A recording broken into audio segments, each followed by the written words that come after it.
All right, we are dispelling the myth of needing experience. This came up today when I was talking to someone about potentially getting into the coaching business who uh, their self-limiting belief was that they didn't have any experience and, are people going to listen to me? Do I have value to provide?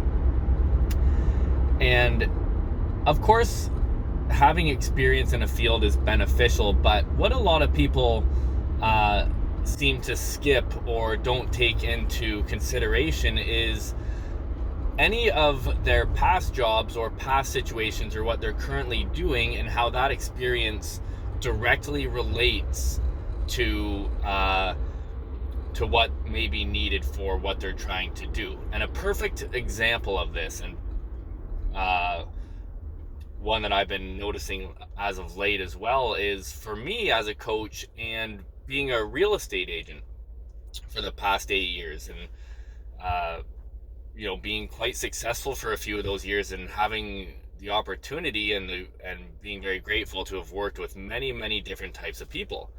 And I've talked to thousands and thousands of people all around the world, extremely different in every kind of way. Now, when you sell real estate, a lot of people who sell real estate will agree with me here, where there is a lot more. Like, you're not just simply selling a home, uh, you're really involved in this person's life, and essentially you're helping these people at the most important and vulnerable point in their life. And I deal with people on a consistent basis where um, the situation is not ideal. So a lot of times it is. Maybe they had a baby, um, or they just got married, or they're moving in together and exciting things. And I deal with a lot of things on the other side of the spectrum where uh, people are dealing with a divorce, or someone had passed away, or they're moving, or their kids are going to school and they're downsizing, and not that's necessarily a bad thing, I guess. But there's a lot, I spend hours on the phone with clients, when we go through one of these transactions, and 95% of the conversation isn't about negotiating. It's about, talking to people on a level of coaching them when they really need it. And, the nice thing about coaching that I'll say in respect to that is, at least, you know, I shouldn't say it in this sense, but the nice thing about coaching I'll say is that people who come to you for advice, or just wanting to better their lives in any way, or just really level up and become the next version, um, they kind of request that help, and it sets for a different playing field, as opposed to being someone's realtor and offering that same guidance, because you really do offer the guidance. They do really want that guidance, and that's what they're really talking to you about a lot of times. But as the realtor, of course, we have to follow, we have to be careful with what we say. We're not therapists, although, there are times when you do play somewhat of that role. And we are their realtor, and that's kind of what we're hired for. So we have to be careful not to cross these lines. Anyways, it's a great example just for, if I talk to someone new, talking to someone about building a business. I mean, just in general, with the people that I surround myself with are all building businesses. This is something that I've always been kind of given props for in the past, of having good ideas to help these people out. I have tons of great ideas. Um, I have a scatterbrain in the sense where I'm always thinking of just random stuff, and unfortunately, a lot of business ideas that I've had that I just don't have time to do. And a lot of people are the same way. Um, but uh, but yeah, having this experience already in different areas of life. So, I'm very confident right off the bat when I talk to someone about whatever it is they're going through, because a lot of the studying and learning that I've been doing has been very helpful for that as well. And that's a good way to remove these self-limiting beliefs.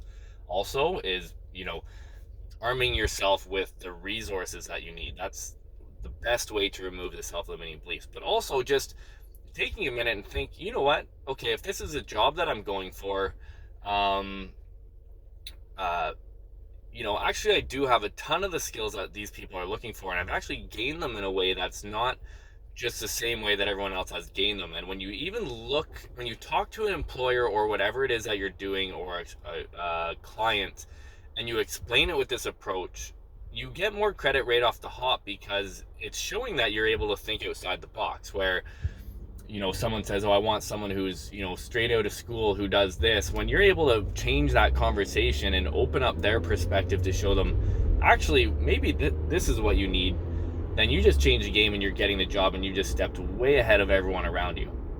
Now, the second thing that I want to say on experience, and this is especially true for the younger folk who are getting involved in any industry and competing with people who have been in the business for 20 years. And a prime example of this, again, is for real estate.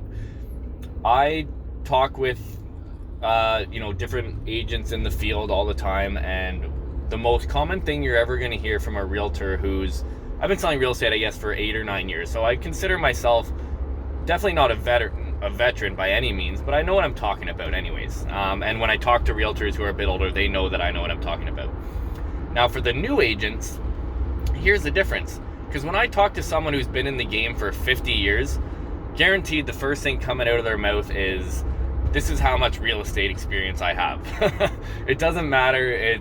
I don't know what it is. It's just a prerequisite to being a veteran in the business, is you need to tell every single person that how much experience you have. And whether that's a confidence issue or what, I'm not too sure, but I'm assuming it is. Now, a perfect example is this. I met a couple guys last week at a pre-sale development that I'm going to be selling in, and we were talking to them, and they were a couple older guys, super nice. And they were mentioning, first thing that they told me, of course, is we have a combined experience of, 80 years of real estate experience. I said, well, that's awesome. Now here's the flip side of the thing. When it comes to doing the transactions that we want to do, because we typically, if the pre-sale development, if we're selling a new construction condo development, we can bring, if the prices are right, we have a good amount of clients that will buy in these projects. When we do that, we typically like to do everything electronically, because I have clients all over Canada, and people who can't come to the display home, or come to the to meet in person to sign the documents. They just want to do it electronically and it's done. So when I deal with these guys, they want to do everything written. They don't want to use the electronic, the DocuSigns or the Yongle, all these professional systems that a lot of new companies are using for these types of transactions.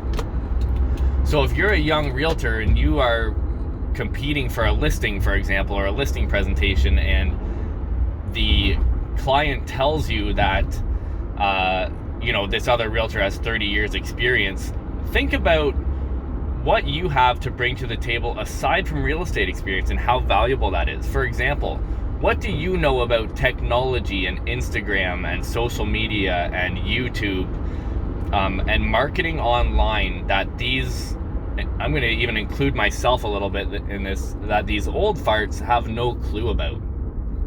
Sure, you've been selling real estate for 80 years, but the whole real estate game has completely changed in the last 3 years. So how much credit are we giving people who, sold real estate? Even myself, when I first started, we didn't have electronic signatures. I would drive to clients' houses and get signatures at 10 p.m. at night. So even as soon as 5 years ago, the whole game has changed since then. So what people are looking for is good marketing, and what you can do is show them, I might not have sold homes in the 70s when that when that had nothing to do with what we're talking about today anyways, and it's not relevant anything past a market trend of 6 months ago.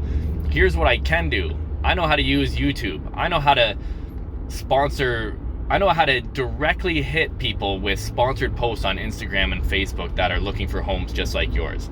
And you are going to blow the socks off these people and just show the confidence that I don't care if I don't have 70 years experience. That's not what you need right now. So that's what it's all about. You don't need experience. And if you do need experience, just look for it in different areas of your life, because you have it. And it's all about just thinking outside the box and really stepping up and showing the value that you have to offer, because you have massive value to offer. Get out there, get it done. Let's do it. I'll talk to you soon. It's the end of the month. Peace.